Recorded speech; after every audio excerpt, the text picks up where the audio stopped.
હેમ માંડલિક ને ઘોડાને દૂધ પાવાશે. હા તો બાપ થોડા ઘણા દૂધે નહીં થાય. ગામના પાદરમાં અવેડા પાસે વડલો છે. હા ઈ વડલાની વડવાઈઓમાંથી દૂધની શેરો ફૂટશે.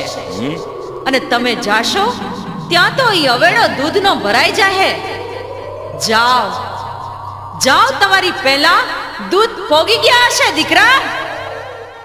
જાવ તમારી પહેલા દૂધ પોગી ગયા હશે દીકરા. આવા શબ્દો આય માના મુખમાંથી નીકળ્યા.